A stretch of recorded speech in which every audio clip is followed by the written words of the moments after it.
Hello and welcome. The price of velocity, 663 million euros. That is the staggering price tag of the 2026 World Tour professional cycling season. It's an all-time record, but it's also a number that masks a brutal reality. Professional cycling currently has one of the widest pay gaps in modern sport, stretching from global icons earning 8-figure sums to neo-pros surviving on a little more than hope and stipends. Today, we are looking past the carbon fiber and the podium champagne. We are dissecting the financial architecture of the World Tour. We'll analyze how the influx of big money from giants like UAE, Red Bull or Decathlon is creating a technological monopoly, why the middle class of the peloton is disappearing, and how your favorite team actually spends its millions. Welcome to the extreme economics of the 663 million euros arms race. The Millionaires Club. Let's start at the top of the pyramid. In 2025, an estimated 65 male riders earned 1 million euros or more. By 2026, that elite group has expanded even further. The ceiling of the sport has been completely shattered.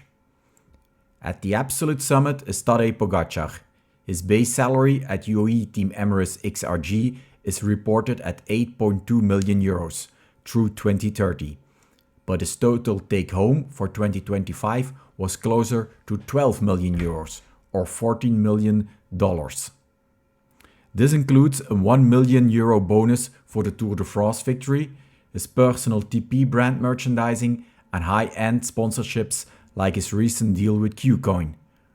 Following him is Jonas Vingegaard from Visma-Lease bike at 6.5 million euros and Red Bull leader Remco Evenepoel at roughly 5.5 million euros.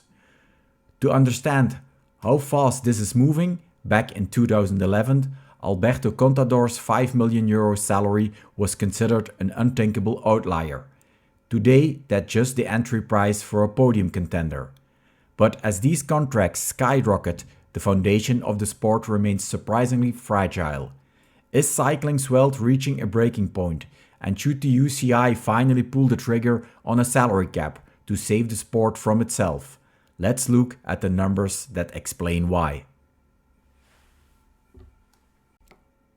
The efficiency gap. To understand why the calls for a salary cap are growing louder in 2026, we have to look at the global stage. Specifically, the massive sports markets in the US and Germany. To fans in those regions, cycling's top salaries might still seem like pocket change.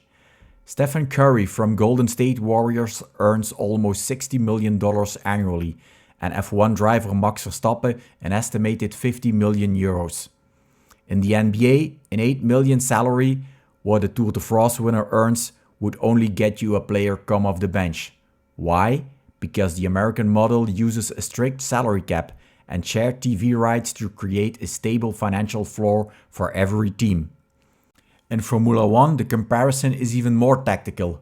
While driver salaries are currently excluded, F1 introduced a budget cap specifically to stop the wealthiest teams from outspending the field on engineering and R&D, research and development.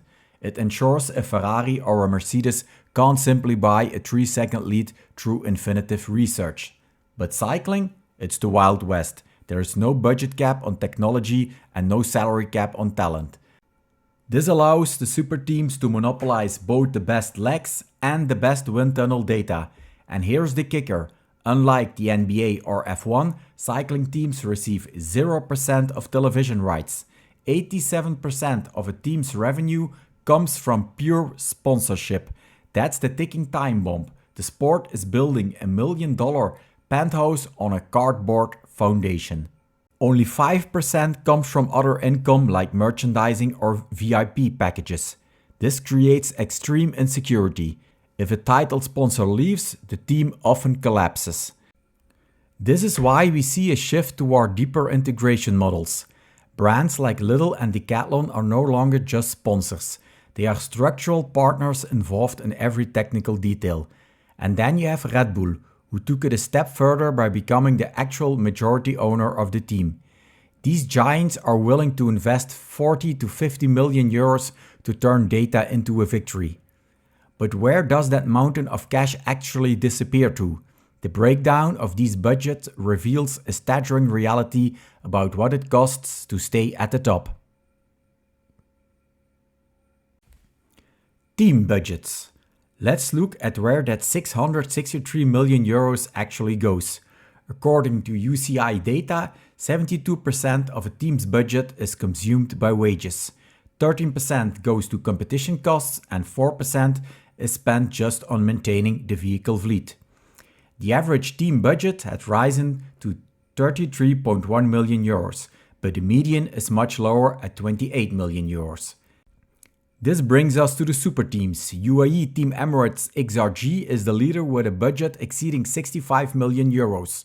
Ineos Grenadiers follows with 50 million, while Red Bull-BORA-hansgrohe and Decathlon has surged past the 45 million euro mark. Visma-Lease bike is around 40 million euros. When Red Bull invests, they are injecting F1 level engineering into Remco's setup, data that smaller teams like Lotto and Intermarché operating on half of that budget simply cannot replicate. The Fiscal Divide. This brings us to a hidden factor in these numbers, a piece of business analysis that rarely makes the headlines, the fiscal structure. In 2026, 43% of WorldTour riders are classified as employed, mostly in countries like Belgium, France and others, due to strict local labor laws. For the teams, this means facing massive tax and social security burdens on top of the base salary.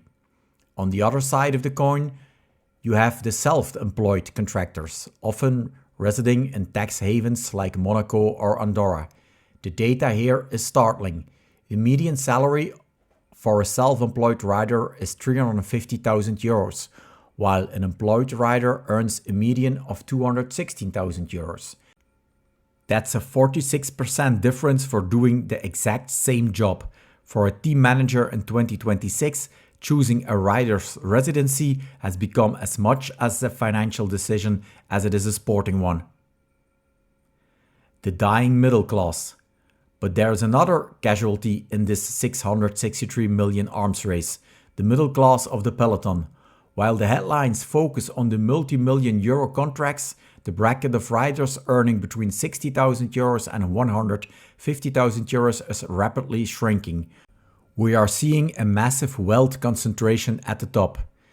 Teams are increasingly putting all their chips on one or two superstars and a few elite super domestiques who can now earn close to 1 million euros themselves.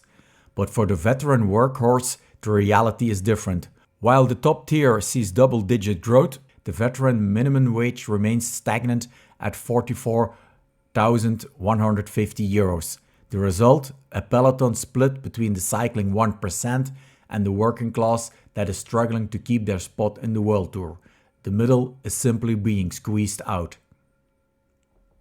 The youth gap.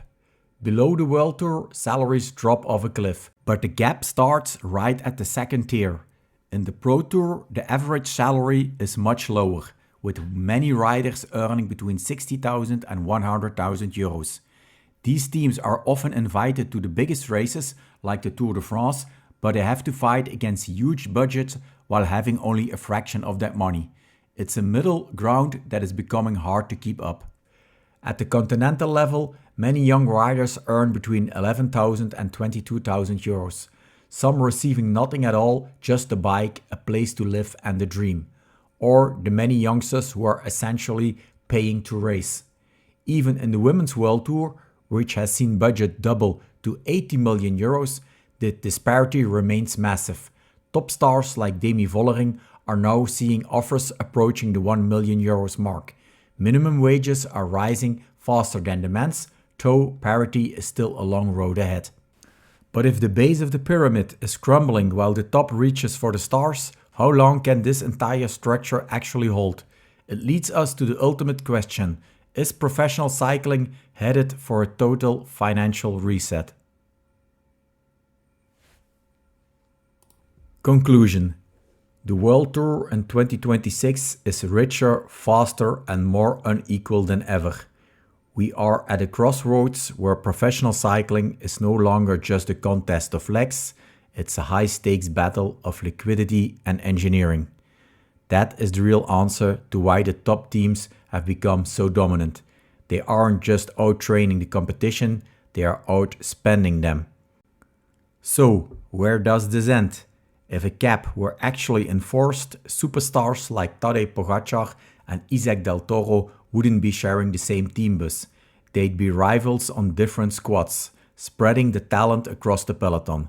But for now, that remains a suggestion on paper, while the financial gap between the Big Five and the rest of the world continues to grow into a canyon. The super teams are effectively turning cycling into a private club for the ultra-wealthy, and the arms race shows no signs of slowing down. If you want to see the specific technology that all this money is actually buying, watch my previous video on the F1 aero strategy that Red Bull is using to reshape Ramco's performance. Don't forget to subscribe for more deep dives into the business behind the peloton. Thanks for watching and stay tuned at Cycling for Cycling, the stats.